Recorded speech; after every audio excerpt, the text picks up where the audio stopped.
Assalamualaikum warahmatullahi wabarakatuh. Sobat RH sekalian, jumpa lagi kita di channel yang keren ini. Itu icebreaker itu. Cuma bikin kaget. Iya. Jadi sobat RH sekalian, saya ada dikepung oleh 3 dokter.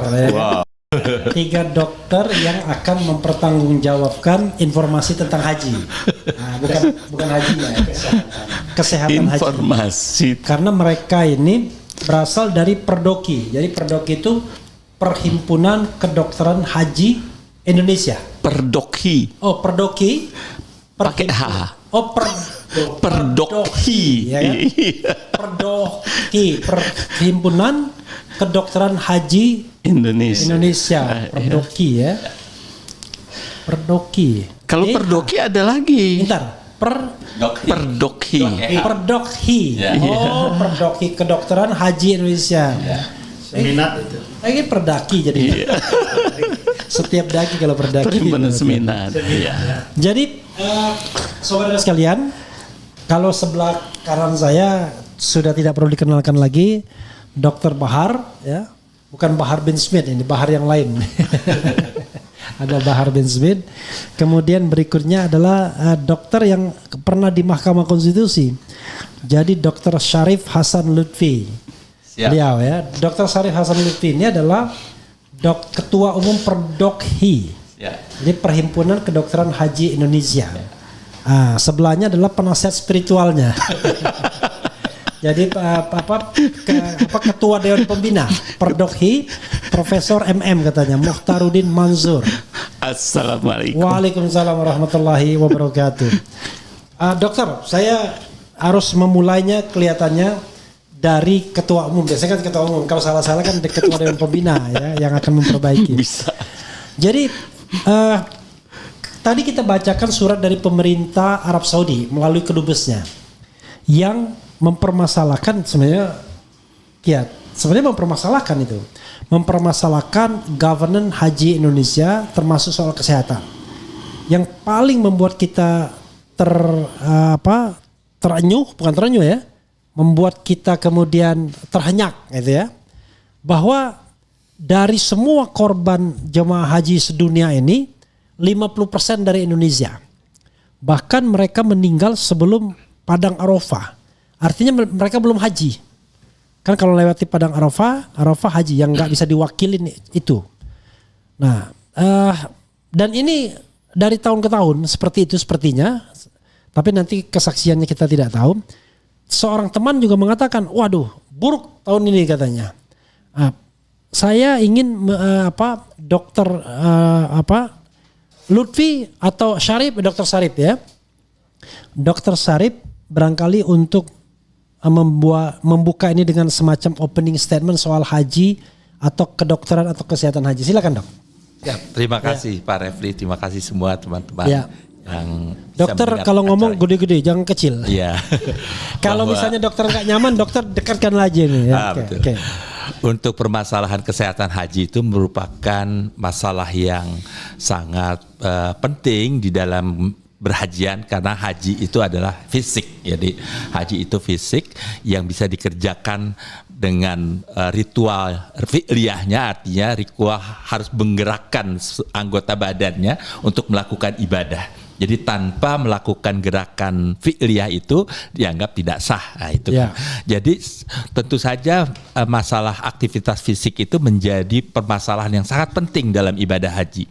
Tanpa melakukan aktivitas fisik yang baik, tanpa kesiapan fisik yang baik, tentu akan menjadi permasalahan pertama gugurnya masalah sah atau tidaknya, yang kedua permasalahan kompleksitas yang berkaitan dengan masalah mass gathering, kasus-kasus penyakit akibat banyaknya orang berkumpul di situ, dan juga permasalahan komplikasi-komplikasi komorbiditas yang jelas dibawa dari tanah air kepada Saudi Arabia, yang triggernya adalah masalah aktivitas fisik yang begitu tinggi. Ini menjadi suatu masalah utama dalam ibadah haji. Baru manajemen lain akan mengikuti atau mendukung masalah ini. Tanpa aktivitas fisik yang baik, tanpa istitoah badaniah yang baik, tentu akan menjadi permasalahan yang mengganggu baik dari sisi masalah manajemen umum maupun terkait dengan masalah lingkungan maupun masalah kualitas daripada perjalanan ibadah haji itu sendiri. Begitu Pak Refli. Oke, silakan Dokter Syarif. Kok Dokter Syarif lagi sih? Dokter Mukhtar ya kan? Syarif Mukhtar. Mukhtar Syarif. Mukhtaruddin Mansur. Oke. Katanya Pak MM yang terkenal ya kan? Berarti Megapolitan Mall dong berarti. Silakan Prof Mukhtar. Ya, bicara tentang kesehatan haji itu merupakan bagian kesehatan perkumpulan massa, mass gathering, tetapi tidak mass gathering medicine yang biasa. Karena apa? Karena diatur tempat yang tertentu, terbatas, waktu tertentu dan terbatas. Dan situasinya sangat dinamis. Dengan demikian apa yang harus difahami bahwa pengelolaan kesehatan haji itu harus antisipatif dan dinamis. Mengantisipasi dinamika tadi gitu. Jadi nggak bisa di belakang layar, nggak bisa tanpa komunikasi, nggak bisa tanpa kolaborasi. Dan terlebih lagi nggak bisa tanpa konsep. Menurut saya itu yang hal penting dalam pengelolaan kesehatan haji. Oke, Dokter Bahar nanti bantu saya kalau saya kemudian butuh pertanyaan yang lebih tajam ya. Ya, siap. Karena dokter juga dokter kan. Dokter sama dokter dilarang saling mendahului, tapi kita bicara mengenai haji yang spesialisasinya mereka berdua. Betul. Nah, saya ingin memulai dari hal yang baru dulu. Kenapa kemudian tiba-tiba latar belakangnya muncul Perdoki dulu? Kok kelihatannya tiba-tiba ada Perhimpunan Kedokteran Haji Indonesia. Artinya kan penting banget tuh. Walaupun momennya cuma 1 kali setahun, tetapi dokter berdua membuat organisasi ini. Dan ini pasti organisasi yang non pemerintah ya. Silakan Dok, Dokter Syarif. Terima kasih. Pertama kali mungkin dimulai dari saya membuat disertasi di dalam S3 kedokteran FKUI. Kebetulan Pak Mukhtar adalah salah satu kopromotor saya. Dan beliau Kapuskes Haji saat itu, Kepala Pusat Kesehatan Haji Indonesia. Oke. Adapun disertasi berarti, saya Kepala Pusat Kesehatan Haji Indonesia berarti pemerintah? di Kemenkes. Oke. Dan saya waktu itu mahasiswa S3 FKUI yang memang tertarik di dalam kajian bagaimana istitoah kesehatan haji, upaya-upaya meningkatkan endurance dari kardiovaskuler maupun muskuloskeletal jemaah haji agar fit to hajj, agar mampu laksana melakukan kan udah haji. mulai punya apa istilah-istilah yang kita udah mulai pusing kan. Oke, teruskan. Disitulah kami mengambil sampel sekitar 1984 dari 7 kloter yang ada di Jakarta. Kemudian dari situ kita mengambil suatu kesimpulan bahwa tingkat kemampuan daya tahan atau endurance jamaah haji kita rendah. Artinya memang rendah dibandingkan dengan komunitas haji negara lain. Okay. Karena negara lain terutama Arab Saudi, Afrika dan sebagainya itu mempunyai tingkat kemampuan endurance yang sama dengan orang-orang barat. Artinya dengan posturnya yang tinggi, daya tahan yang bagus. Nah, kita mempunyai daya tahan yang laki-laki hanya 20,1 ml kilogram dan per menit untuk VO2 max-nya. Kapasitas O2 maksimal. Sementara kalau di literatur tuh 35 ml per kilogram per menit. Agak kan jauh ya. Saya pura-pura IC ya. Oke, silakan. Betul. Artinya daya tahan yang rendah itu perlu ada pembinaan. Perlu ada upaya pembinaan terstruktur dan terukur. Sehingga kita harus punya kata atau cut off daripada kata istitoah itu. Artinya orang dinyatakan sanggup itu berapa nilainya. Istitoah itu gitu artinya sanggup ya? Ya, sanggup. Istitoah kan pemahamannya sanggup secara finansial, sanggup secara fisik, sanggup secara mental, secara spiritual. Nah, itu kan harus diterjemahkan dalam ukuran. Jadi tidak bisa sanggup secara abstrak gitu. Ya, jadi harus bukan ditanya doang sanggup gitu. Karena kita kelompok intelektual yang memang harus based on-nya jelas gitu loh. Jadi based on daripada riset, kemudian evidence base-nya jelas kan gitu. Itu yang kita harapkan, sehingga inilah yang memacu kita untuk bagaimana para dokter ini mempunyai tolok ukur atau parameter untuk menyatakan orang ini sanggup untuk melakukan ibadah haji secara fisik. Ya. Sehingga secara mentalnya juga, secara spiritualnya juga perlu ada pengukuran-pengukuran yang seperti itu. Nah, untuk itu kami berusaha membuat suatu deklarasi dari beberapa perhimpunan, minimal 3 perhimpunan melalui Ikatan Dokter Indonesia saat itu tahun 2015, sampai akhirnya di Muktamar IDI itu disahkan menjadi Perhimpunan Kedokteran Haji. Awal mulanya memang menjadi suatu hal yang aneh. Kenapa harus ada kedokteran haji? Kenapa nggak traveling medicine katanya? Oh beda, kalau traveling medicine orang menunda untuk pergi silahkan karena masalah kesehatan. Tapi kalau haji itu Al-Hajju Arafah, haji itu di Arafah harus wukuf ya, artinya dalam waktu tertentu, lokasi tertentu di Mekah dia harus hadir walaupun dalam kondisi sakit, walaupun bahkan dalam kondisi sekarat sekalipun. Iya betul. Kalau dia mau haji. Ya, jadi artinya rukun fi'liyahnya itu harus datang ke situ, ke kota itu. Nah itulah kekhasan dari Pardoki. Jadi mana mengkaji pengendalian kasus klinis ini, berangkat sehat, pulang sehat lagi. Berobatnya jangan di Arab Saudi, berobatnya di tanah air tuh maksudnya. Tapi gitu. Itu kan Perdoki ini kan swasta ya?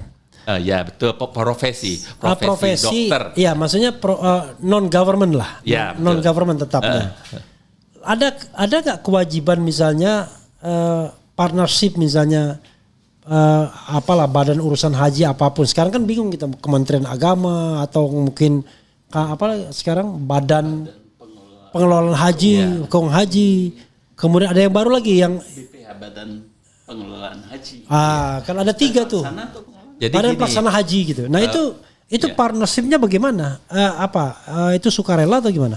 Kita ini kan operator, kan? Kalau mereka kan regulator.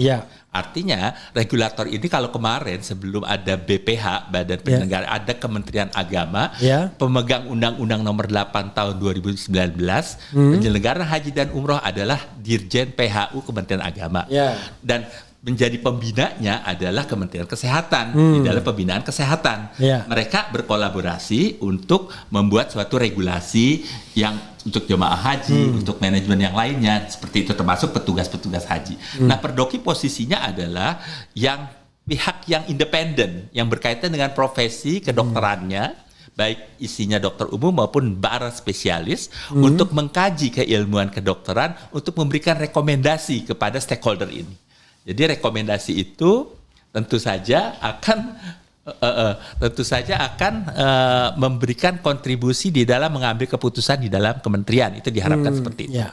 Sehingga selama dari tahun 2016 sampai sekarang Perdoki selalu memberikan suatu rekomendasi kepada stakeholder ini, baik Kementerian Agama maupun Kementerian Kesehatan. Nah, sejak adanya Perpres nomor 124 tahun 2024, Presiden mengamanahkan kepada Badan Penyelenggara Haji Indonesia, ditunjuk selevel kementerian untuk mengambil alih nanti penyelenggaraan haji dan umroh kepada BPH. Oh itu belum ya? Nah, belum, karena sekarang masih mengubah undang-undang dulu. Undang-undang nomor 8 tahun 2019 itu harus diubah dengan undang-undang baru di BPH yang saat ini masih digarap di Komisi 9 dari DPR. Mudah-mudahan selesainya 5 tahun ke depan. Jadi enggak, selesai September ini insya Allah. Karena udah diamanahkan di dalam Perpres ini, harus BPH akan menjadi penanggung jawab tahun 2026 gitu. Karena Daniel Anzar Sibajunta udah ngebet banget deh. Ketuanya kan Pak Kiai Haji Irfan dari Jombang. Dari Jombang. Kalau nggak salah putra Gus Solah. Cucu Gus Solah ya. Cucu Wahid Hasim kalau nggak salah. Salahuddin Wahid. Ya, putra Salahuddin Wahid. Siap. Dan kemudian juga ini ya. Jadi NU Muhammadiyah itu suruh ngurus itu ya. Mudah-mudahan bagus. Mudah-mudahan. Oke. Siapa apalagi yang mau disampaikan, Dok? Ya tentu saja dalam hal ini kiprah Perdokhi untuk memberikan rekomendasi dengan berbasis bukti itu akan bisa didengar oleh para stakeholder. Karena bagaimanapun kita tidak punya kepentingan politis, kita hanya mempunyai kepentingan bagaimana membela kesejahteraan kesehatan jemaah haji dan umroh untuk bisa berkualitas selama perjalanannya. Itu Perdokhi itu dilibatkan nggak kalau misalnya dalam pelaksanaan hajinya? Alhamdulillah selama ini dimintai pendapat. Tapi masalah keputusan kan kami serahkan kepada mereka. Tapi tidak terjun langsung ke Makkah, Madinah dan lain sebagainya? Ya terjun langsung juga. Kita ada beberapa setiap tahun petugas-petugasnya ada sebagian dari Perdokhi ataupun dari yang lain. Karena rekrutmennya kan terbuka untuk umum. Oh jadi bukan karena ini spesial untuk Perdokhi itu, tapi rekrutmen terbuka. Petugasnya, ini kita mengkaji keilmuannya. Enggak, maksud saya kalau mereka turun ke lapangan itu bukan karena diminta, tetapi karena rekrutmen terbuka. Iya, ini petugas biasanya hanya diminta sebagai petugas gitu loh, tapi bukan untuk menentukan kebijakan ataupun mempengaruhi keputusan daripada stakeholder gitu. Oke, Dokter Mokhtar ya, Prof Mokhtar. Ini kan meninggal itu ajal. Gak mungkin. Tetapi setiap tahun ratusan orang meninggal ya, dan tahun ini juga minimal sampai 14 Juni itu saya baca 275. Saya nggak tahu angka persisnya ya. Itu kan manusia. Kita KM 56 meninggal saja kita mempermasalahkannya kan, apalagi yang meninggal, walaupun saya paham keluarganya senang-senang aja karena dianggap meninggal dalam jihad dan lain sebagainya. Ini apa yang menurut observasi dokter yang salah, yang masalah gitu, Dok? Silakan. Iya. Jadi pertama adalah perlu difahami bahwa wafat jemaah haji, wafat sebab lain itu tidak sekedar angka. Berapapun angkanya, itu adalah sumber daya kita. Manusia pokoknya. Manusia. Bukan bebek gitu. Yang harus kemudian menjadi perhatian. Untuk itulah ketika Perdokhi tadi itu kumpulan orang-orang yang mempunyai latar belakang keilmuan multidisiplin dan mempunyai pengalaman dalam memberikan layanan kesehatan haji. Sehingga ketika tadi rekomendasinya disampaikan, kemudian pemikiran itu disampaikan, karena memang berdasarkan latar belakang keilmuan dan berdasarkan latar belakang pengalaman yang kuat. Untuk artinya itu. Pengurus Perdokhi termasuk pembinanya itu orang yang sudah berpengalaman pada pelayanan kesehatan haji dan mempunyai latar belakang seperti misalnya Fit to Hajj. Itu dari konsep keilmuan saya di kedokteran okupasi yang nama perhimpunan mirip Perdokhi, itu adalah konsep Fit okupasi to Work. Itu apa? Jadi perhimpunan kedokteran okupasi Indonesia itu adalah perhimpunan yang melakukan pengembangan keilmuan dan praktik di bidang kesehatan kerja. Okupasi itu kesehatan kerja. Udah kata okupansi ya. Occupational. Occupation. Tapi kita nggak bahas itu. Tadi tentang wafat tadi. Nah inilah yang kemudian kalau dari aspek kesehatan memang ukurannya adalah morbiditas dan mortalitas, kesakitan dan kematian. Tetapi kalau kita melihat kesehatan haji ini tidak sekedar itu, karena saya katakan tadi bahwa wafat itu bukan sekedar angka. Tapi kalau haji itu orang berangkat untuk kelengkapan ibadahnya. Gitu, terlebih lagi kalau seperti tahun ini masalahnya adalah kematian di tempat tinggal, kematian wafatnya di hotel itu paling tinggi I see. tahun ini. Artinya mereka wafat ketika tidak melakukan aktivitas. Iya, itulah yang kemudian jadi warningnya pemerintah Arab Saudi. Karena ini kan sebetulnya peringatan itu kan bukan baru keluar. Iya. Itu justru di awal. Untuk apa? Untuk Indonesia memperbaiki segera. Gitu. Manajemennya itu yang saya katakan di awal tadi, dinamis memang. Jadi nggak bisa ya begini aja terus, ya udah kedodoran. Apalagi keluarga kalau mendapatkan kematian keluarga itu tidak protes, malah sebagian bersyukur bahwa bisa jaminan masuk surga dan lain sebagainya. Iya, kan? Padahal yang bersangkutan berangkat untuk haji, tapi kenyataannya tidak sampai melaksanakan ibadah tadi, karena seperti yang dikatakan oleh Dr. Sarif kan, haji itu adalah Arafah. Iya. Gitu. Begini, usia itu berpengaruh nggak sebenarnya terhadap persiapan ini segala? Karena orang mengatakan bahwa habis kita ngantrinya lama sekali sih ya, ngantrinya bisa sampai 20 tahun. Saya punya, tadi saya udah bilang sama Dokter Bahar, saya punya kakak perempuan kelahiran tahun 61, usianya udah 64 tahun. Dan kita tidak tahu kapan naik haji, yang jelas sudah setor. Ya. Mungkin 20 tahun lagi kan. Ada usia 80 tahun, 90 tahun. Itu kalau kita bicara eligibilitas ya. Ya.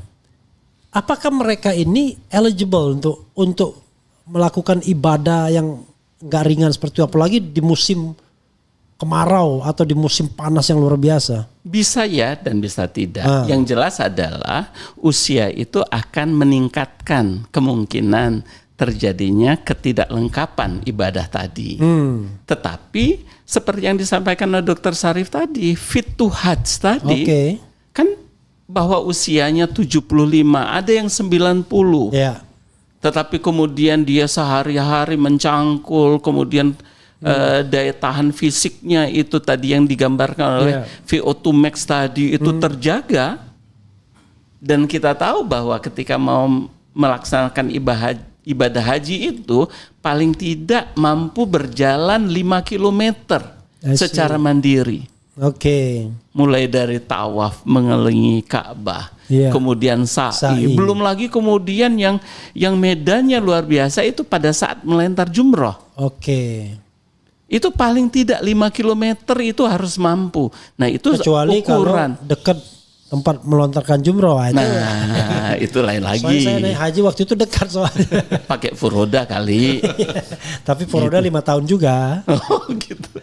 Jadi bukan langsung berangkat. Ya itulah jadi bukan sekedar usia juga jadinya, tapi kemampuan fungsional, kapasitas, fit to hajj yang dia jadi sebagai turun dari fit to work, karena bekerja melakukan kan ketika melakukan haji tadi, karena ibadah fisik tadi yang disampaikan di awal tadi. Ini Dr. Sarif ya, kendati orang itu fit gitu ya, fit to hajj gitu ya, tapi kan bagaimanapun ada sebuah perubahan cuaca atau lingkungan yang drastis sekali kan.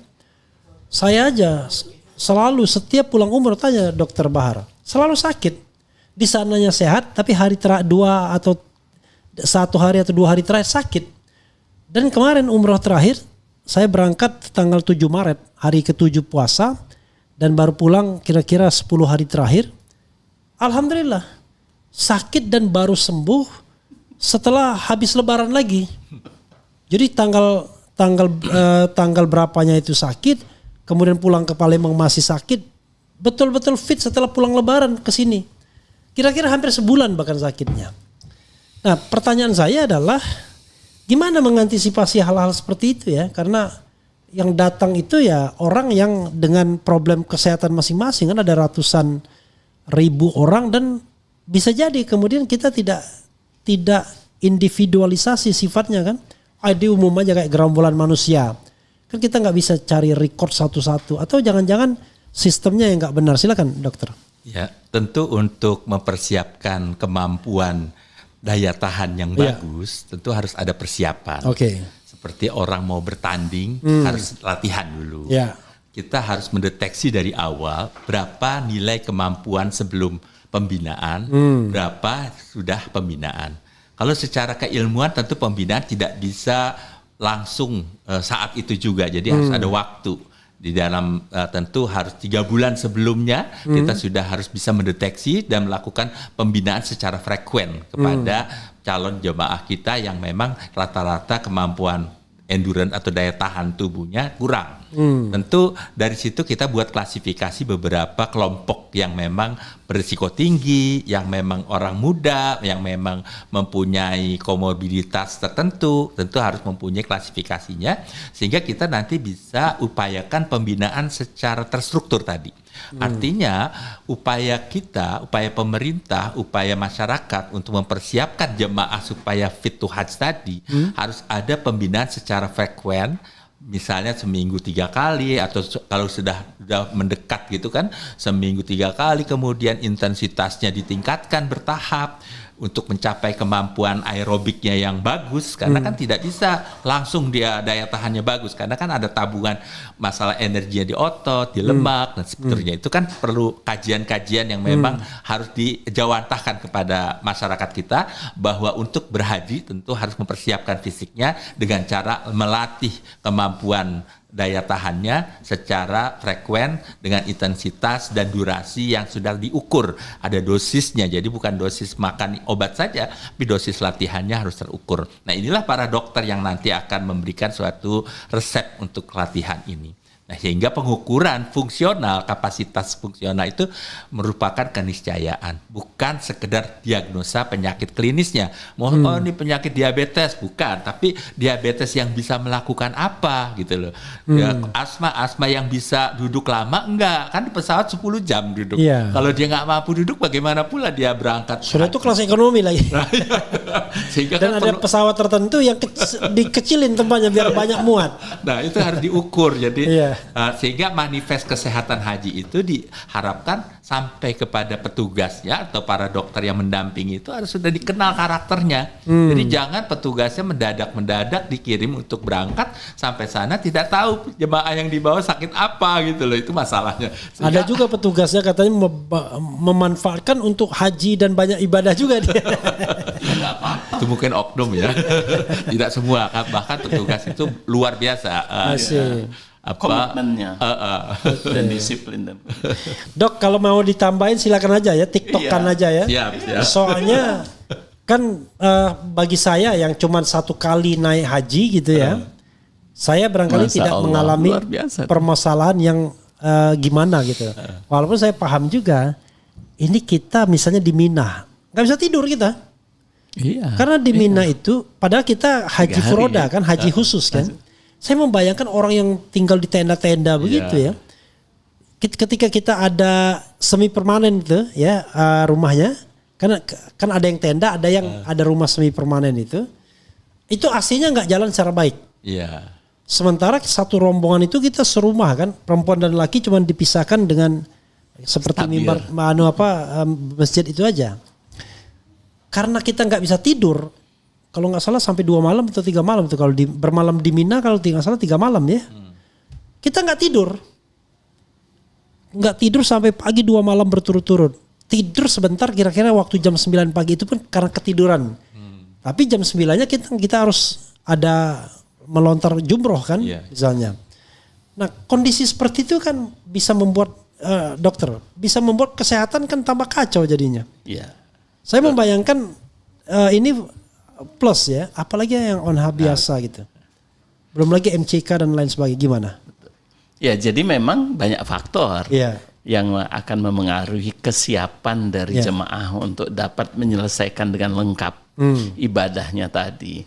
Ada faktor lingkungan. Tadi kan ada faktor fasilitas pendukung, ya, termasuk tadi disebut MCK, kemudian faktor lingkungan, cuaca, kemudian kecukupan nutrisi, kecukupan gizi dan kecukupan hidrasi, cairan. Itu kan memang tidak dapat dihindari dan kenyataannya terlebih lagi dengan lingkungan panas ketika apalagi setelah bulan Juni, Agustus itu kan puncak-puncak panas itu luar biasa. Dan itu artinya apa? Bahwa memang ada faktor yang dapat memengaruhi selain tadi sudah disiapkan. Untuk itulah sebetulnya sudah ada peraturan Menteri Kesehatan nomor 62 ya 2016. Itu tahun 2016 itu mengenai pelaksanaan pelayanan kesehatan haji yang menekankan pentingnya istitoah. Oke. Dan mementingkan apa yang tadi dikatakan oleh Dr. Syarif kan, harus bukan untuk membatasi, tapi mempersiapkan. Supaya tadi pertanyaan Pak Refli, bahwa kalau udah 75 boleh nggak berangkat atau eligible nggak? Nah, kewajiban dari negara untuk menyiapkan yang sudah mendaftar. Kalau hari ini nggak cukup, nggak bisa berangkat, tahun depan harus disiapkan benar. Harus disiapkan betul. Makanya sejak tahun 2016 itu sudah dicanangkan betul bahwa pembinaan kan waktu tunggu lama nih. Jadi minimal 2 tahun itu sudah harus dilakukan pembinaan. Emang kalau kepastiannya 2 tahun ya berangkat itu ya? Kan terlihat lah. Oh, dari nomor antri ya. Proyeksi nomor antrian. Itu kan kalau koordinasi baik. Itu bisa disampaikan ini nama yang akan karena rata-rata kan setahun 200.000 kurang lebih ya. 241 yang sekarang ya. Iya. Tapi yang antri 240 juta. Yang antri berapa Dok sekarang? Lumayan, jadi antriannya itu kan sekarang menumpuk di lansia ya dalam 5 tahun terakhir itu lumayan banyak itu. Sampai 47 tahun menunggu untuk daerah Sulawesi Selatan. Untuk paling lama. Luar biasa, 47 tahun, dia daftar 50 tahun. 5 tahun. Nah itulah tadi yang di samping faktor usia, perlu sudah mulai juga ada penyakit-penyakit komorbid. Itu. Nah itu yang sebetulnya yang perlu dilakukan pembinaan, kemudian perlu dilakukan pengobatan, sekaligus terus mempersiapkan fisiknya. Saya katakan tadi, bisa lari lebih lagi 5 km, wah. Bisa nggak kita affirmative action ya? Kita affirmative actionnya begini, bahwa prioritas kita adalah yang naik haji adalah usia 40 tahun ke atas. Misalnya ya. Jadi yang di bawah 40 tahun itu nanti kita habiskan dulu dia. Jadi nanti strukturnya misalnya dari 200.000 itu katakanlah misal 50% yang di atas 60 misal ya kan. Kemudian 30% yang di atas 50, 20% di atas 40, yang 30-an tahun ke atas di bawah 40 kan belum usia kenabian juga nanti aja. Itu misalnya kalau ada affirmative action seperti itu dari kesehatan kan lebih gampang jadinya, maksudnya lebih barangkali penanganannya lebih enak begitu. Iya, tapi kan harus ada landasannya. Iya.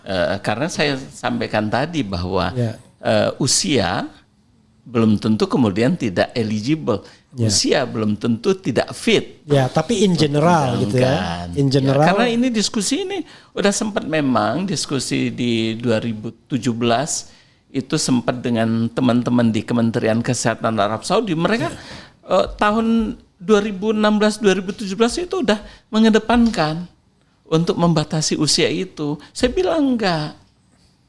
Kalau membatasi usia itu berarti menghilangkan rukun Islam itu. Itu dia kan tantangannya gitu. Itulah makanya jadi bukan pembatasan, jadi bagaimana pembinaan. Makanya kan pelayanan kesehatan haji ini, Perdokhi ini, pembinaannya bukan hanya pada saat pelaksanaan, tapi keberangkatan, fase keberangkatan, fase pelaksanaan, dan fase kepulangan. Tapi saya membayangkan Dr. Syarif ya, yang namanya ngurus haji ini memang gak gampang. Kalau mengurus kontingen apapun jauh lebih mudah. Kenapa? Karena biasanya kontingen itu paham tentang hak, kewajiban, tugasnya dan lain sebagainya. Let's say olahraga, apalagi kan kontingen olahraga, kontingen kebudayaan, apalagi. Ini kan kadang-kadang orang yang memang maaf kata buta huruf ya kan. nggak ngerti etika, keluar buang sampah sembarangan, kemudian macam-macam lah, ngantri nggak mau dan lain sebagainya. Belum lagi kalau kita lihat perspektif kesehatan, barangkali termasuk orang yang maaf kata jorok misalnya kan, tidak mau mengikuti misalnya pola-pola untuk buang sampah yang benar, antri yang benar, makan dan minum yang benar itu, atau makan obat yang benar dan lain sebagainya. Jadi breakthrough-nya apa? Jadi gini, jamaah kita potretnya adalah orang-orang yang pendidikannya rendah, kemudian budayanya beraneka ragam. Terus yang ketiga adalah orang-orang yang memang tidak mandiri. Jadi harus tergantung apa kata ustadznya, apa kata pimpinannya seperti itu. Sehingga pola pendidikannya tidak bisa digeneralisir dari setiap daerah ke daerah lain. Harus kenal karakter budayanya, karakter aktivitasnya dan seterusnya.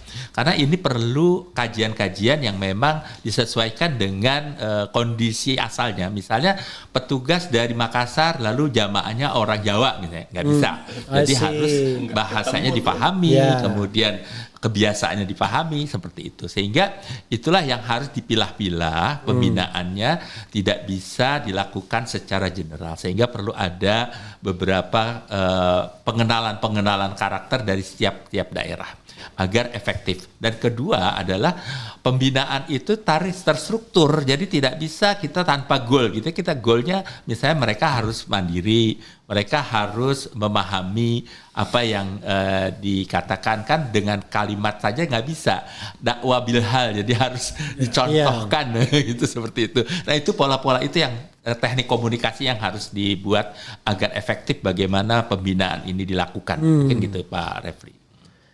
Iya, Dok, silakan Dok bertanya Dok. Siapa tahu dokter memiliki pertanyaan yang penting bagi umat manusia. Jadi tapi dekat Dok.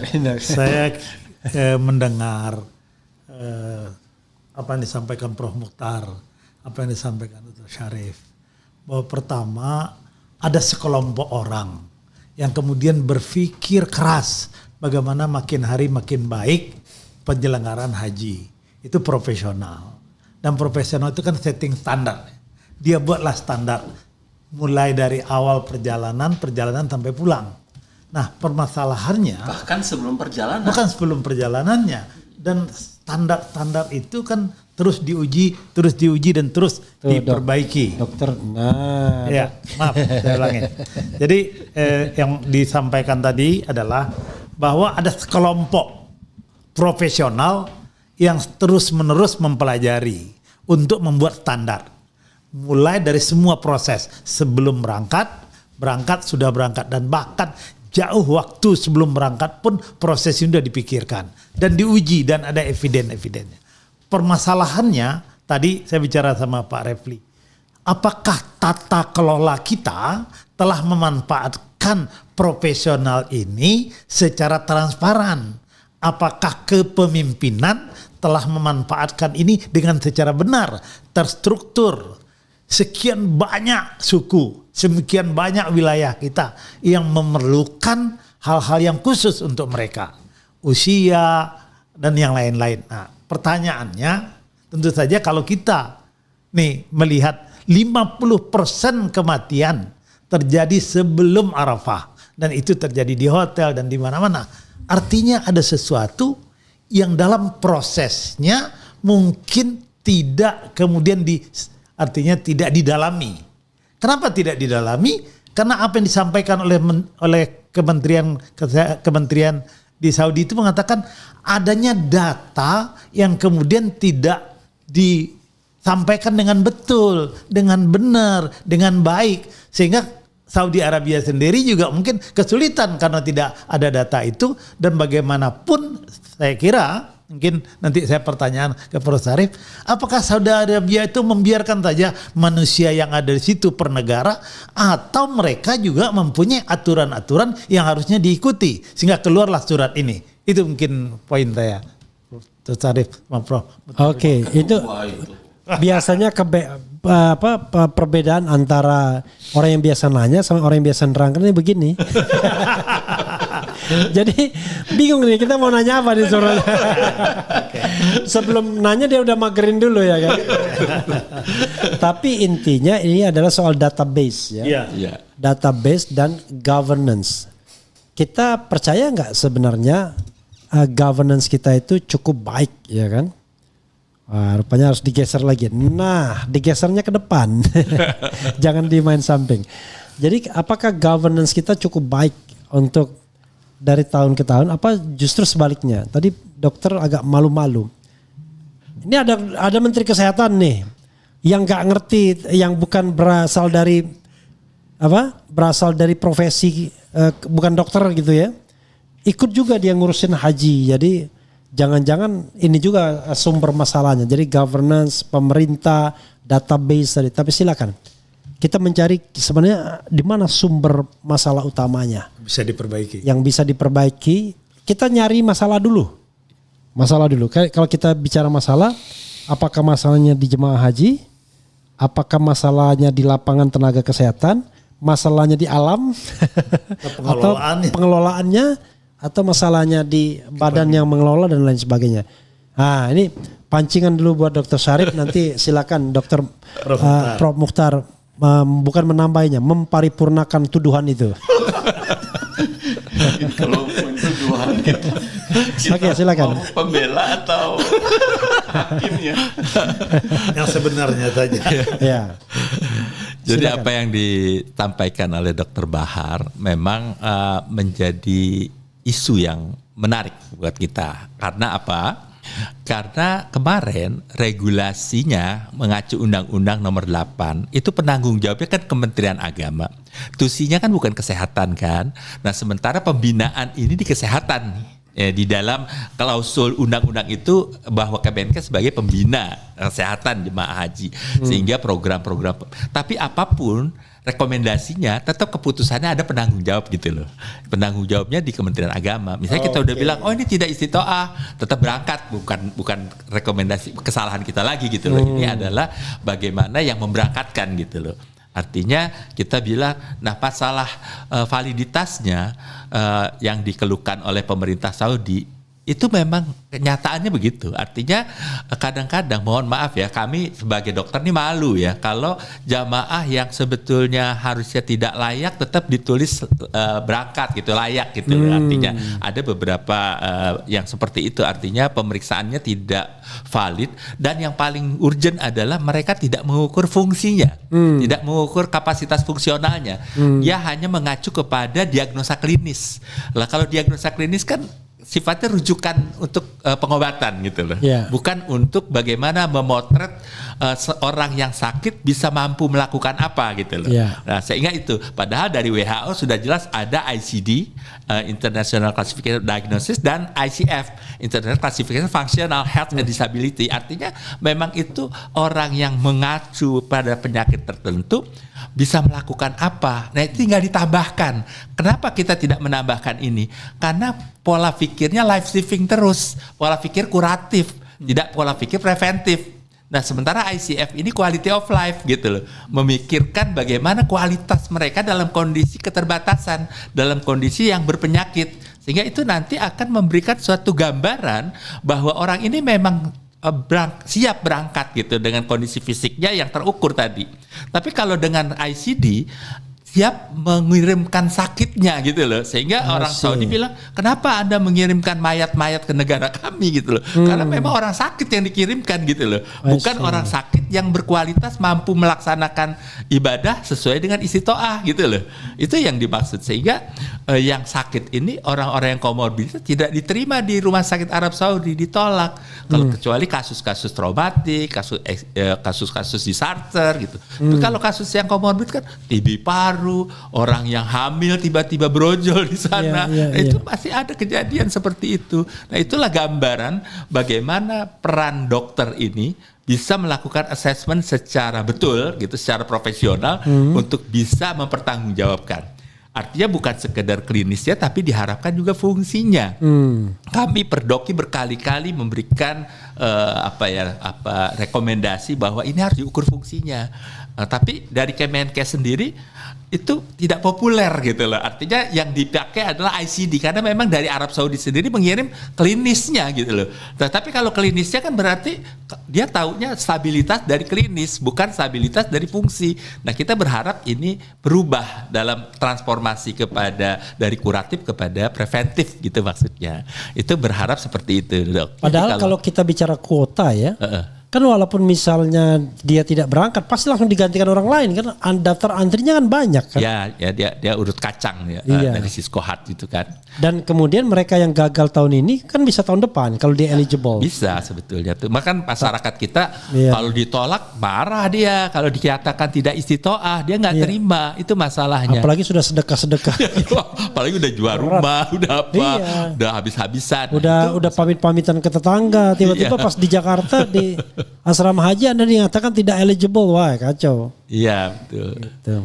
Nah, jadi inilah kemudian yang saya tambahkan lagi apa yang disampaikan Dr. Syarif tadi, juga harus ada peningkatan kapasitas dari rumah sakit untuk dapat memberikan layanan yang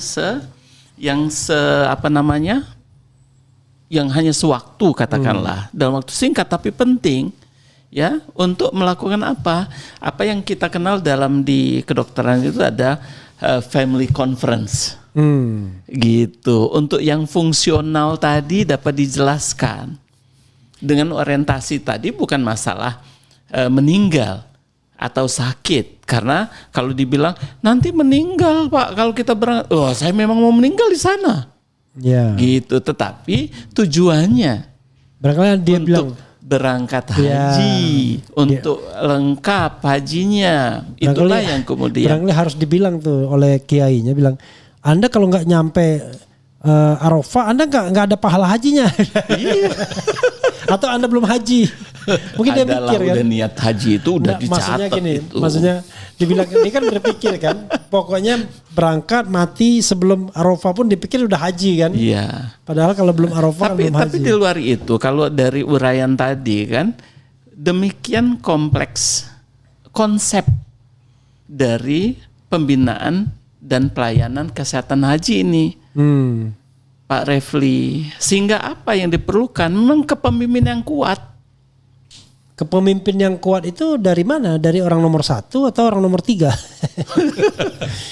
Ya, pada setiap tahap. I see. Pada setiap tahap. Seperti saya katakan tadi di level kan dalam Permenkes 62 2016 itu sudah ada di tingkat puskesmas. Tanggung jawabnya apa? Di tingkat kabupaten untuk dapat di awal di tingkat puskesmas itu sudah ditentukan identifikasi masalah yang dapat mengganggu tercapainya istitoah. Ya, tapi saya membayangkan ya kalau dia udah pamitan di kampungnya berangkat ke Jakarta yang tidak direct ya. Kalau yang embarkasinya direct kan mending, kalau Palembang langsung ke Mekah, Saudi Arabia sana atau Madinah. Tapi yang kalau tidak direct ke Jakarta dulu masuk asrama haji dulu kan, dulu Palembang begitu juga. Iya. Tiba-tiba di sini dianggap tidak eligible gitu. Palembang ke Jakarta dulu kan? Iya. Dulu, tapi sekarang kayaknya sudah direct kalau sekarang. Nah, embarkasi sendiri. Jadi gimana mereka bisa kan gangguan psikologinya lebih tinggi tuh. Pas pulang, karena ini mohon maaf ya, bagi sebagian masyarakat kita naik haji itu kan kebanggaan, bisa dibilang prestisius untuk masyarakat pedesaan ke bawah kan.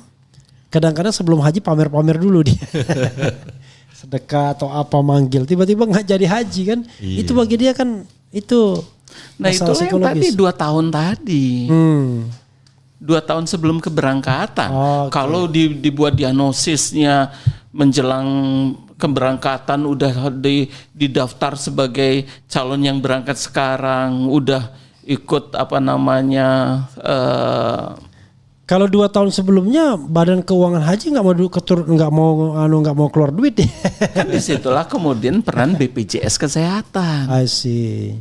Kompleksitasnya di situ. Iya, apalagi kemudian ditambah dengan fasilitas medical check up gratis, pemeriksaan kesehatan gratis. Oke, persiapan haji ya kan? Ya. Lah, kan ini kan penting, makanya harus saya katakan tadi bagaimana menggabungkan berbagai kebijakan tadi. Kalau sendiri-sendiri, ketika memang sendiri-sendiri itulah tadi enggak kemanfaatan ke masyarakatnya menjadi terbatas. Itulah makanya saya bilang kepemimpinan kata kuncinya. Kalau kepemimpinan masalah, saya membayangkan ya orang yang sekarang ini in charge. Pak Refli ini aja serius mikir.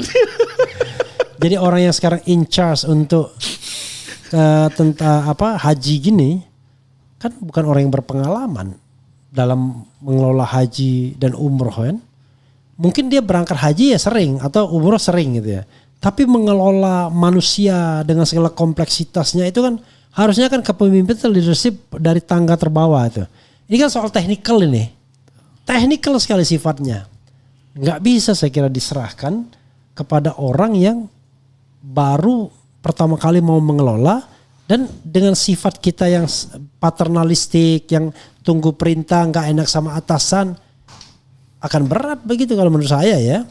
Jangan-jangan ke depan begitu diserahkan kepada badan penyelenggara haji. Ya, badan penyelenggara haji. Jangan-jangan tambah kacau ya. So apalagi kalau Daniel Anzar Simanjuntak lebih suka dia bikin wacana politik. Itu another story itu. Iya, tapi saya pikir silakan dokter. Saya pikir gini bahwa setting standar tadi itu kan sudah ada data-datanya, Pak. Mulai dari tadi itu 4 tahun, 2 tahun, dan itu kan bisa dipelajari sebagai evidence. Kan permasalahannya apakah sekelompok profesional yang mempunyai data tadi dan mempunyai evidence tadi untuk rakyatnya, untuk masyarakatnya per kelompok, apakah pulau, suku dan yang lain, tentu saja ada, dan itu didukung untuk makin baik. Didengarkan apa tidak? Kalau didengarkan berarti ada kolaborasi. Tapi kalau tidak didengarkan malah jalan sendiri, komunikasi yang seperti Prof katakan tadi, kolaborasinya kan tidak menghasilkan sinergi. Yang kita mau kan sebetulnya masyarakat tidak paham, masyarakat tidak tahu, uruslah urusan saya dengan sebaik-baiknya karena Anda yang governance, Anda yang mengelola, bukan saya yang mengelola. Bukan begitu, Prof? Ya, memang demikian ya. Untuk Sarif dulu lah, silakan menanggapi gimana, karena beliau Sarif ini curcol ya kan. Selama ini kalangan profesi dokter itu punya gap komunikasi dengan government yang mengurusi masalah kesehatan. Oh iya, jadi gini. Nah, saya nggak ngomong tentang profesi. Jadi haji itu kan tadi yang leadnya itu Kementerian Agama. Ya. Kemudian kesehatan itu dibina oleh Kementerian Kesehatan. Gitu. Nah, berarti apa? Betul. Saya setuju itu ketika kata kuncinya kolaborasi. Karena apa? Di level misalnya selama pembinaan, bagaimana kolaborasi dengan pemerintah daerah, bagaimana kolaborasi dengan Kementerian Dalam Negeri untuk mengkoordinasikan, bagaimana kemudian berkolaborasi dengan kepolisian. Kan di situ ada di level desa itu ada Babinsa. Iya. Kemudian di TNI ada sama dengan Babinsa itu istilahnya. Babinsa itu sebenarnya TNI. Bintara Pembina Desa. Ada yang ini. Kalau bantuan polisi. Bukan, ada istilahnya yang setara lah. Apa sih, saya bukan orang. Apa polisi? Polsek sih kecamatan. Bukan, ada yang polisi secara Binmas. Pengatur pelayanan masyarakat. Binmas itu ya. Nah, itu sebetulnya waktu Bu Puan itu udah demikian dengan Bu Nila itu udah membuat koordinasi itu sehingga dulu ya, Puan itu menterian ya, Menko. Iya. Menko. Itu dipanggilin itu semua untuk pembinaan itu udah harus dilakukan awal ya. Gitu dari awal. Nah, jadi memang kolaborasi dan kemampuan komunikasi itu baru pada level yang inilah, level di kementerian. Kemudian ke bawah, kan yang melaksanakan siapa? Dokter. Nah, barangkali ada hubungannya tadi dengan profesi tadi. Gitu. Puskesmas itu memang sudah banyak banget ininya. Beban kerjanya. Bahkan hal-hal yang bersifat administratif juga sudah jadi beban mereka. Nah, kalau misalnya Perdoki dengan cabangnya, ID dengan cabang-cabangnya, itu dikolaborasikan luar biasa itu. Perdoki itu di seluruh provinsi ada? Ada di 13 embarkasi ada. Sekarang embarkasi itu 13. Iya, ada sekarang 14 embarkasi. 14. Ada Ya. 5 embarkasi pendukung. Oke, dan Perdoki di semua embarkasi ada? Ada. Oke, dan mereka sebenarnya bisa setiap saat diajak kerjasama ya? Ya, siap. Oh itu. Kami selalu konsolidasi itu. Kerjasama maksudnya dialog kan. Ya, tapi persoalannya ini tadi haji ini kan kalau dilihat sebagai sebuah kewajiban pemerintah untuk melayani masyarakat luar biasa kan? Ya. Tapi kalau dilihat sebagai lahan bisnis, wah kacau juga. Oh iya. Dan Itu. besar juga potensi bisnisnya. Ya, tahun lalu misalnya kan sampai ada pansus haji segala kan? Gitu. Wah, saya nggak ngikutin. Oh, nggak ngikutin, dokter sih. Pak Sarif biasanya yang sering ngikutin yang seperti itu. Ya. Gitu. Ya itu gara-gara Froda itu ya. Dapat tambahan kuota 20.000, 10.000 untuk umum, 10.000 untuk beda lagi ya kan. Prof, tadi kan Prof, saya ulangi. Oke, Tadi silakan Prof dekat. bicara tentang peran daripada Kementerian Kesehatan. Diluruskan. Terutama peran mengkomunikasikan masalah-masalah yang berhubungan dengan menjamin sehat selama perjalanan dan pulang. Nah, kalau kita lihat kan dulu-dulu 2016, 2017, 2018 ya COVID aja yang enggak kan? Kan kita nggak muncul dengan masalah-masalah ini. Komunikasinya seperti apa dulu? Paling tidak pada waktu Prof ada di Kementerian Kesehatan dulu. Gimana komunikasinya? Saya nggak mau bilang-bilang ya, yang dulu itu lain, situasinya lain. Gitu ya. Dulu kepemimpinannya ya, lain. Menteri Kesehatannya itu dulu Menteri dokter. Kesehatannya memahami betul Sekarang profesor. Menteri Kesehatannya nggak dokter gitu ya. Sebelumnya saya ngikutin sempat dua Kan menteri terlepas kan. dari itu Prof, kan ada tujuan, ada goal tadi. Goalnya adalah bahwa saudara-saudara kita berangkat haji itu terjaga kan Prof.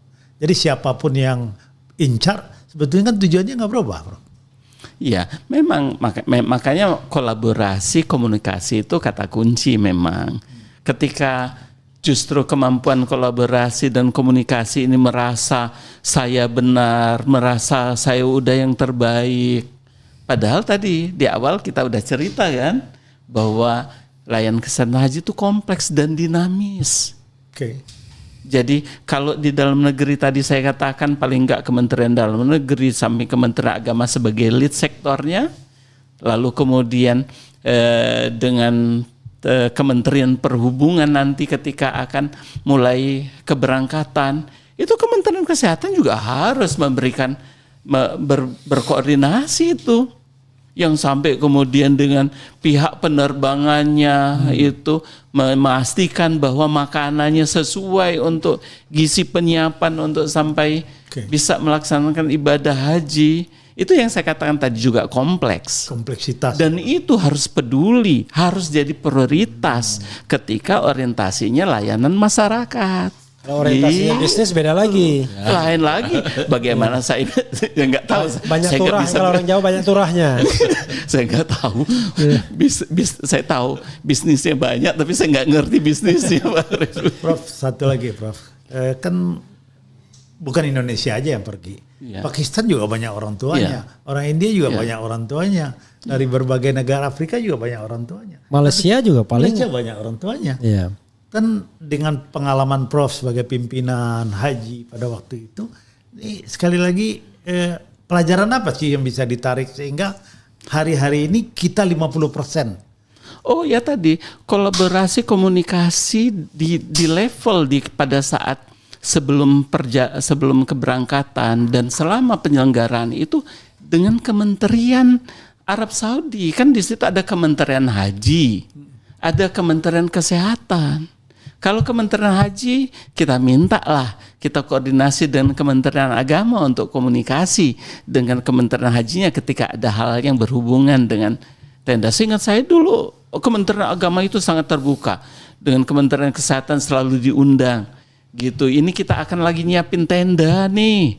Gimana nih standar tendanya? Bagaimana nih standar fasilitas yang ada? Itu Kementerian Kesehatan diminta oleh Kementerian Agama. Gitu. Tapi masalahnya peduli nggak kita mau memperhatikan hal tersebut?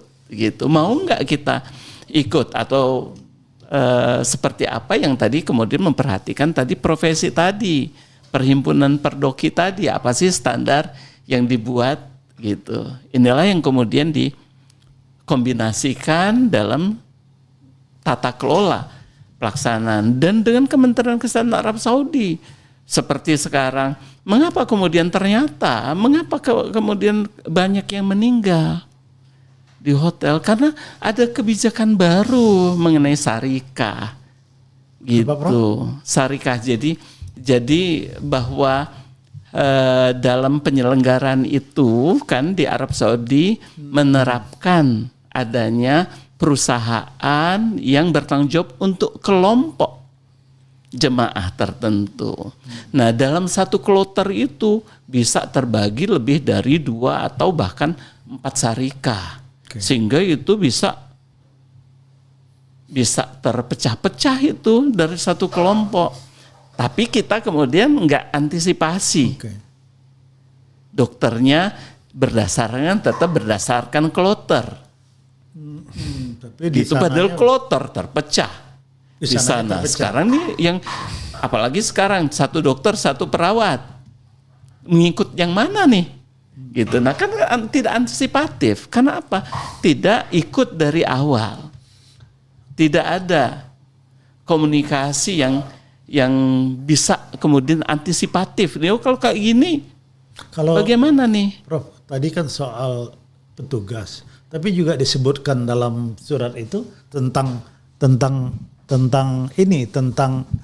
perumahan, tentang transportasi. Yeah. Apakah kemudian pemanfaatan teknologi tidak bisa mengatur itu, Prof? Arab Saudi itu jadi orang bilang Arab Saudi itu terbelakang, tertutup dan sebagainya. Ternyata tidak. Ya. Contoh misalnya, ketika orang bilang ada wafat, udah kita nggak bisa ngeliat-liat lagi kalau udah gitu. Jadi kan udah pasrahlah semuanya. Gitu. Tetapi ketika saya turun, saya ikutin. Karena sebagai dokter kan, kita komunikasi dengan dokter di rumah sakit itu, kita bisa ikutin apa sih prosedur mereka. Ternyata ketika standar rumah sakit kita waktu itu masih belumnya berlaku GCI standar, SNARS dan sebagainya, mereka sudah menerapkan itu. Ini maksudnya Prof cerita tentang di Arafah ya, Prof? Rumah sakit di Arafah atau sebelum di Arab Saudi itu mulai Mekah, Madinah, Jeddah, di Arafah, di Mina. Gitu. Ya memang standarnya sudah terpenuhi. Jadi enggak ada, sehingga mereka yakin betul mereka dapat memberikan layanan yang seharusnya untuk jemaah haji, termasuk jemaah haji Indonesia. Tetapi masalahnya adalah bagaimana kemudian kita adaptif, antisipatif dengan situasi. Katakanlah misalnya ketika hotel itu harus untuk penginapan saja, tidak boleh untuk layanan klinik misalnya. Gitu. Nah, di 2016, 2017 dan seterusnya itu sudah ada tim promotif preventif, tim gerak cepat, ada tim kuratif. Nah, ketika tim kuratif katakanlah udah berkurang perannya, ini kan bisa memperkuat tim promotif preventif dan tim gerak cepat ini, sehingga begitu ada yang sesak langsung, betul memang nggak ada oksigen lagi di klinik di hotel. Tetapi kan dengan kecepatan, apalagi dengan tambah tenaga, dengan komunikasi yang sekarang jauh lebih baik dengan mobile phone, dan itu kan. Jadi saya kira jelas ya Pak Refli, tata kelola itu jadi penting. Cuman apakah tata kelolanya seperti dikatakan oleh teman Saudi itu, kita ikut nggak regulasi berdasarkan tata kelola yang disepakati. Ya. Dan itu kan kuncinya komunikasi. Ya. Enggak ada yang baru sekarang baru tahu di ini. Karena apa? Kita biasanya menyerahkan. Udah sekarang kontrak oleh perusahaan Saudi, udah kita diam-diam aja lah, udah tenang. Tidak mengkritisi apa orientasi kebutuhan kita, mengkomunikasikan itu seperti apa, gitu. Layak kesehatan, profil kesehatan itu kan kita yang tahu. Ya, jadi begini supaya kemudian lebih jelas ya, Prof ya, bahwa ada standar untuk petugas maupun standar rumah maupun standar buat jemaah. Nah, kalau standar tadi itu tidak tercapai, maka kalau itu diawasi, diikuti, dipelajari, maka tentu saja kita bisa mengantisipasi. Kira-kira begitu, Prof. Karena jadi yang tidak terpenuhi standar itu mana? Karena kita tahu jadinya. Karena Arab Saudi sendiri sudah membuat standar itu yang menggunakan standar internasional. Iya, makanya termasuk ketika misalnya Indonesia itu pertama kali yang menerapkan istitoah kesehatan haji. Makanya waktu itu WHO langsung waduh ini.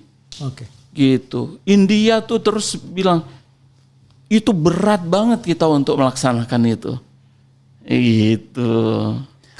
Ini ada 4 hal yang di-mention oleh Kedubes Arab Saudi atau pemerintah Arab Saudi. Mungkin dari 5 yang di-mention ini 4 terkait sama kesehatan. Nanti bisa dikomentari oleh Dr. Syarif dan Prof. Mukhtar ya. 1, validasi data jemaah yang tidak sesuai prosedur. Kemudian 2, penempatan jemaah di hotel tak sesuai syarikah. Jadi menempatkan jumlah besar dari jemaah hotel di hotel-hotel yang tidak seharusnya untuk mereka dan sesuai dengan syarikah penyedia layanan semestinya. 3, pengangkutan tanpa prosedur kesehatan. Kementerian Haji dan Umroh Arab Saudi juga mencatat pengangkutan jemaah haji Indonesia dari Madinah ke Makkah tanpa memperhatikan pedoman kesehatan yang ditetapkan oleh otoritas Arab Saudi. Prosedur tersebut seharusnya menjadi protokol wajib, khususnya bagi jemaah yang memiliki risiko tinggi seperti penyakit kronis, lanjut usia atau kondisi rentan. Karena kita tahu dari Madinah ke Makkah kita harus pakai ihram. Dan itu kalau pakai bus perjalanannya 7-8 jam. Kalau orang berduit bisa pakai kereta cepat, kereta listrik, tapi mayoritas itu menggunakan bus. Kemudian tingginya angka kematian jemaah. Angka kematian jemaah haji Indonesia disebut mencapai 50% dari total kematian jemaah internasional sebelum puncak ibadah haji dimulai. Ibaratnya pertandingan belum dimulai kita udah berguguran. Begitu ya. Menurut Arab Saudi tingginya angka kematian tersebut karena ketidakpatuhan terhadap pedoman dan ketentuan kesehatan. Nah, ini pedoman dan ketentuan kesehatan dari mana ya kan? Atau dari negara setempat? Kalau dari negara setempat, apakah pedoman dan ketentuan kesehatan kita lebih rendah standarnya dibandingkan negara lain? Kan begitu pertanyaannya. Hal ini turut mengakibatkan banyak jemaah tidak mampu melanjutkan perjalanan ibadah. Silakan Dr. Syarif dulu, nanti Prof. Mukhtar. Ya, terima kasih. Mestinya Syarif ketua.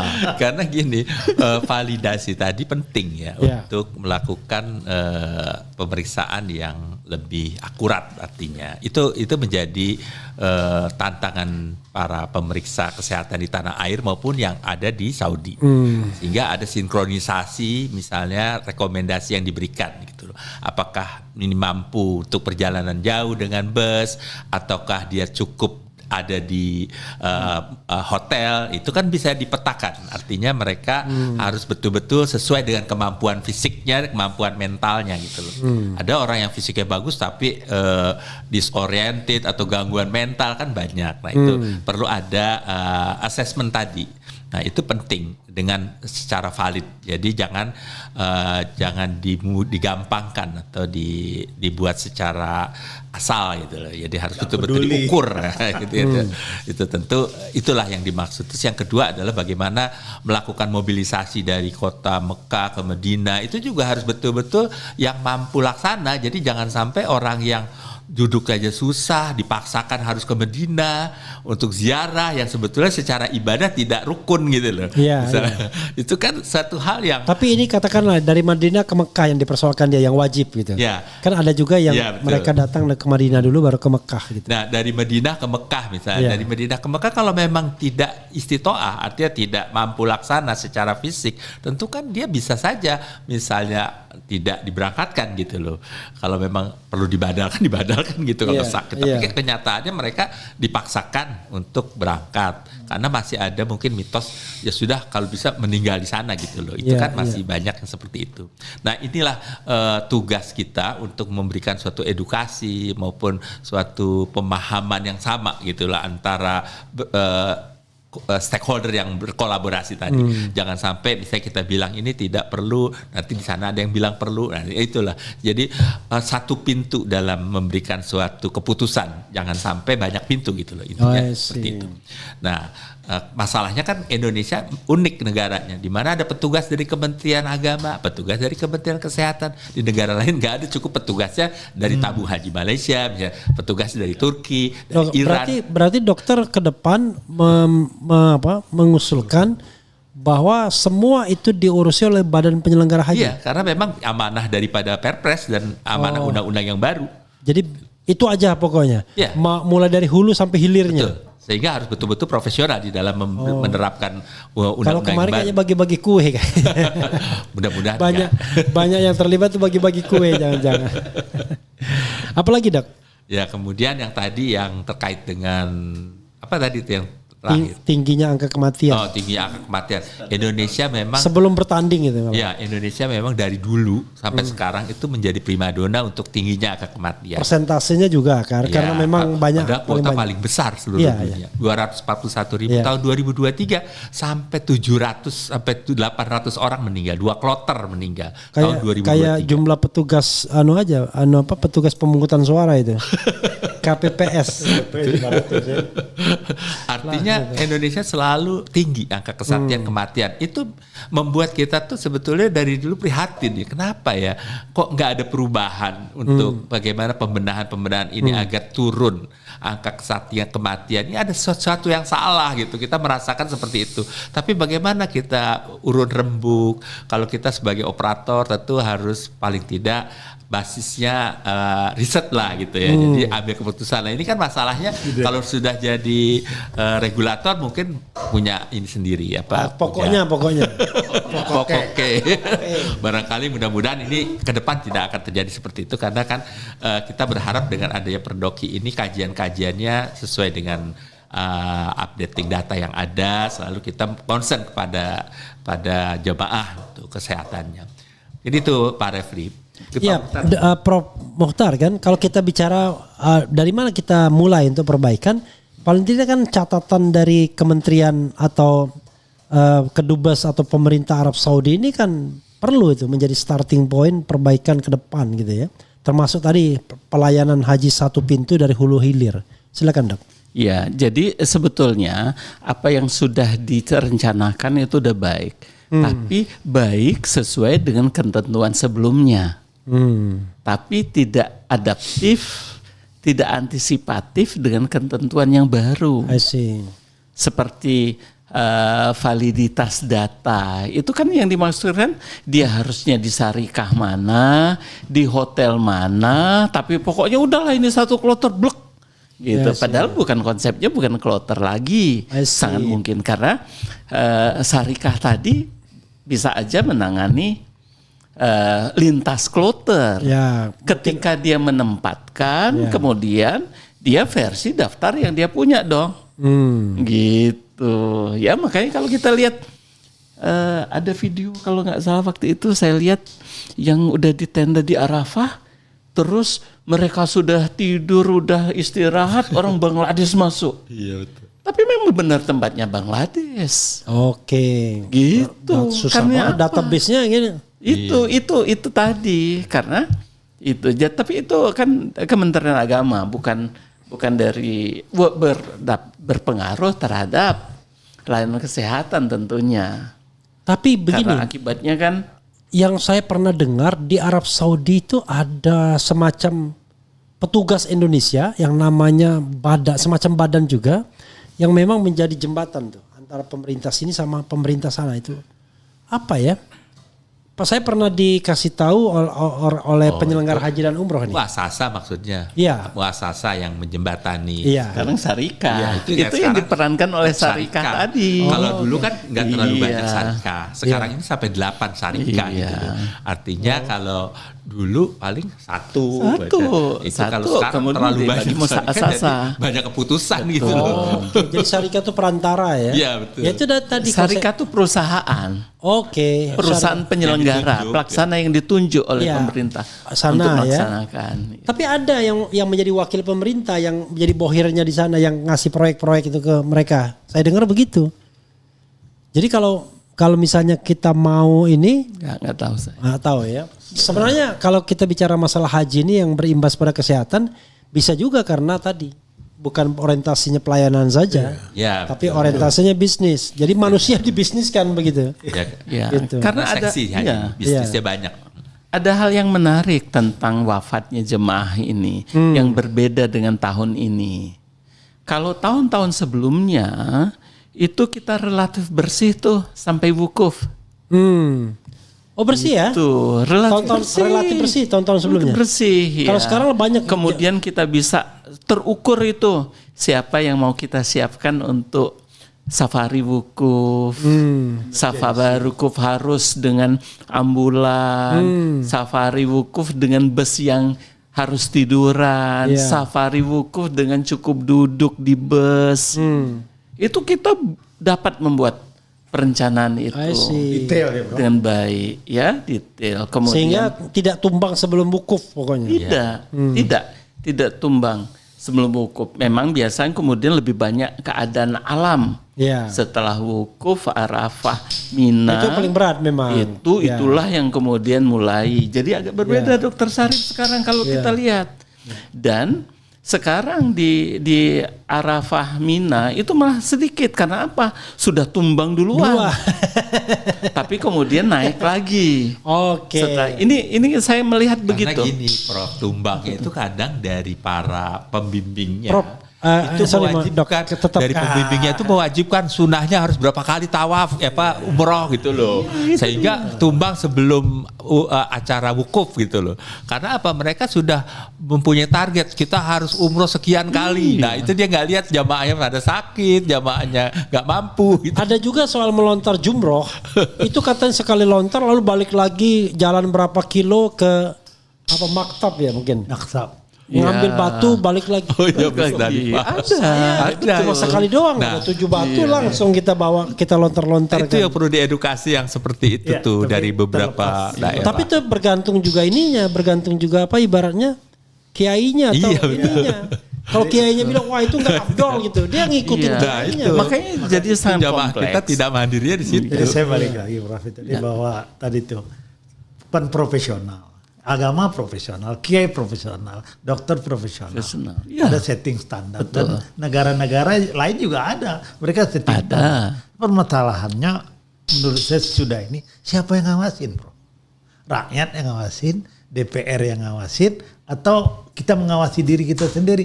Kan harusnya dalam suatu proses harus ada yang memastikan prosesnya berjalan dan itu diawasi. Kira-kira settingnya seperti apa tuh, Bro? Ya saya tambahan, tiap tahun kan berangkat tuh yang namanya DPR tuh. Mengawasi haji. Saya waktu di sana, sholat di depan anggota DPR atau di samping. Depannya staf-stafnya juga ikut loh. Banyak juga yang ikut. Jadi anggota dan DPR dan stafnya. Ini kan biar disampaikan ya. Dalam penyelenggara haji tadi itu terintegrasi di situlah nanti. Karena jangan sampai kemudian koordinasi akan lebih mudah, komunikasi koordinasi itu ketika di satu badan tadi. Jadi badan penyelenggara tadi jangan sampai hanya ngurus ibadah, fasilitas, tetapi kesehatan juga harus terintegrasi di sana. Hulu dan hilir lah dia ya. Iya, karena contoh waktu BPK kan nggak ada unsur kesehatan kan? Ya. Padahal biaya kesehatan kan di situ ada. Dan Gitu. balik lagi Prof, apa tadi Prof, integrasi ya Prof. Iya, Integrasi itu kan sesuatu hal bagian penting dalam kolaborasi dan hasilnya kan kebaruan Prof. Hasilnya bukan yang lama. Iya, Kalau ada integrasi akan menghasilkan sinergi. Iya. Saya kira rakyat kita perlu dikasih tahu. Kalau ada kolaborasi di antara departemen-departemen yang kemudian mengeluarkan biaya dan mengambil biaya dari rakyat untuk haji, harusnya adalah kebaruan. Bukan sesuatu yang kemudian tidak sinergi. Sinergi kan bukan 1 tambah 1 2 kan? Satu tambah satu bisa 6. Bisa 6. Artinya kebaikan buat rakyat yang kira-kira gimana tuh Prof? Ya. Ya tapi dengan catatan tadi ya, kalau kita bicara mengenai tadi one stop service gitu ya, satu pintu saja, kan iya, tapi maksudnya apakah masih perlu itu keterlibatan lintas sektoral gitu, kementerian atau lembaga? Tetap harus. Ya, tapi leading sektornya dia. Satu komando. Satu komando. Contoh, dia yang tanggung jawab lah. Ya, ketika perlu tenaga, gitu. BPH kan nggak punya tenaga. Harus kolaborasi juga. Gitu. Ya. Tenaga dokter, tenaga perawat, tenaga pembimbing agama kan nggak punya mereka. Mereka harus berorganisasi dari Kementerian Agama, berkoordinasi Kementerian Kesehatan, berkoordinasi dengan perhimpunan untuk mendapatkan itu. Karena ini kan hanya kayak KPU kan, KPU kan nggak punya panitia pemungutan suara gitu kan, nggak ada. Baru bentuk sendiri. Iya. Tapi secara hierarkis mereka di bawah KPU. Betul. Artinya gini, kan katakanlah misalnya Kementerian Kesehatan deploy tenaga kesehatan sekian. Ya udah pada saat itu memang pada BPHI yang harus. Ya pada saat itu dia nggak boleh ada matahari kembar. Ya bertanggung jawab kepada BPH ya kan. Betul. Ya gitu. Jangan sampai kemudian. Jangan ikut-ikut juga. Udah nyerahin udah. Ya. Gitu. Jadi itu clear itu yang profesional kan gitu. Begitu. Jadi pengawasannya tadi ya Prof. Dan saya kira kita lihat ya indah sekali itu kalau kita perhatikan bagaimana dengan memanfaatkan teknologi, diatur alur-alur orang tuh. Yang tadinya kita susah tuh kalau lempar jumrah, sekarang kelihatannya mudah sekali Pak. Ya kan? Jadi di Saudinya sendiri terjadi perubahan-perubahan, tetapi tadi Prof mengatakan kelihatannya kita belum merubah, dan kita belum merubah itu kenapa? Salah satunya tadi bahwa kolaborasi, komunikasi itu perlu ditingkatkan, dan kalaupun ada badan baru ataupun yang lain, kata kuncinya ini dan itu diawasi. Barangkali gitu ya Prof. Betul. Dan ingat perubahan perilaku itu tidak instan. Kecuali kalau terstruktur gitu. Jalan nggak bisa nyeberang kalau nggak lewat jembatan karena semua dipagerin. Itu baru itu bisa. Dipaksa itu. Behaviornya ya. Iya. Itu struktural itu namanya. Kalau kultural lama. Dok, karena nggak sadar kita udah lebih dari 1 jam ya. Waduh. Saya mau kita closing statement boleh dulu ya. Nggak apa-apa, mulai dari Dokter Bahar, kemudian Dokter Syarif, Prof Mohtar, silakan. Ya, jadi kalau diingat hari ini saya memang sangat prihatin dengan keadaan itu, dan keprihatinan itu ingin saya robah menjadi satu kebaharuan. Bukan karena bahar, tapi kebaharuan gitu. Kebaharuan artinya sinergi. Oleh karena itu saya kemudian segera mendatangi Pak Refli untuk memperlihatkan kepada Pak Refli bahwa ini penting. Rakyat kita perlu tahu, rakyat kita perlu memahami bahwa proses ini harus didasari niat. Tapi niatnya adalah untuk berbuat baik. Siapapun yang memegang proses itu, apakah dia penyelenggara atau siapapun, niatnya adalah untuk memudahkan orang lain ibadah. Tapi kalau niat saja, prosesnya tidak diuji, prosesnya bukan sesuatu yang menghasilkan value, nilai ibadah, maka akhirnya tentu saja semua merugi dan kita lihat kita dipermalukan. Saya kira itu. Oke, silakan Dr. Syarif. Kami berharap dengan adanya badan penyelenggara haji yang baru mempunyai harapan besar untuk melakukan reformasi terkait dengan kebijakan istitoah yang selama ini diusung, karena bagaimanapun bukan reformasi secara total, paling tidak memperbaiki beberapa hal yang berkaitan dengan kemampuan fungsi tadi pada jemaah haji. Karena selama ini pengukuran jemaah ini selalu mengacu kepada diagnosa klinis. Kami berharap ini coba didampingkan dengan diagnosa fungsionalnya agar profilnya akan ada perubahan di dalam mempersiapkan jemaah haji. Jadi transformasi dari kuratif ke preventif itu merupakan keniscayaan, dan digitalisasi juga merupakan keniscayaan. Itu kami harapkan agar bisa menyesuaikan pola-pola yang bersifat terintegrasi dan kolaborasi tadi. Terima kasih. Oke, silakan Prof. Muhtar. Ya, jadi saya kira pertama adalah tantangannya bagaimana meningkatkan perilaku dan pengetahuan jemaah haji ini, calon-calon jemaah haji ini. Masalahnya kan yang dididik sekarang, yang berangkat lagi besok lain lagi. Sehingga keberangkatan itu merupakan kata kunci untuk perubahan perilaku dan peningkatan pengetahuan mengenai haji itu sendiri, terutama terkait dengan tidak terbatas pada ibadah tetapi tentang kesehatan. Tetapi kemudian harapan untuk BPHI ini adalah bagaimana memperkuat tadi layanan-layanan tadi yang tadi terserak menjadi lebih terintegrasi. Dengan lebih terintegrasi memungkinkan kemudian untuk gerak cepat, antisipasi dinamika yang ada, kemudian jemput bola mengenai peraturan-peraturan yang akan dilakukan gitu kan. Itu menurut saya penting, di samping kemudian tadi regulasinya harus memang nanti yang ada perubahan-perubahan regulasi perundang-undangan itu memang harus menunjang untuk integrasi tadi di BPHI, termasuk tadi yang ditanyakan pengawasan dan sebagainya, karena termasuk juga masyarakat itu mempunyai kewajiban atau hak juga untuk melakukan pengawasan tadi. Saya kira itu Pak Refli. Iya, saudara sekalian ya, mudah-mudahan nanti yang namanya badan penyelenggara haji ini bisa perform, bisa memperbaiki kinerja penyelenggaraan haji selama ini dan bisa satu pintu. Walaupun saya kemudian berpikir, wah ini ada badan keuangan yang tersendiri. Apakah bisa sebuah badan itu bisa berjalan baik kalau tak ada PT-nya? Karena PT-nya di badan pengelola keuangan haji. Sementara ini badan penyelenggara haji. Itu potensial problem yang kita tidak ingin pecahkan hari ini, malam ini. Tetapi pasti akan terjadi suatu saat.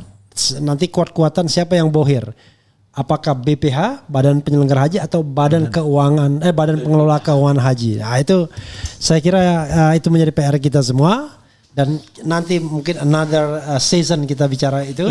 Untuk sementara kita cukupkan dan mudah-mudahan tahun depan jauh lebih sedikit bukan korban ya, jemaah yang meninggal. Wassalamualaikum warahmatullahi wabarakatuh. Waalaikumsalam warahmatullahi wabarakatuh. Cadas.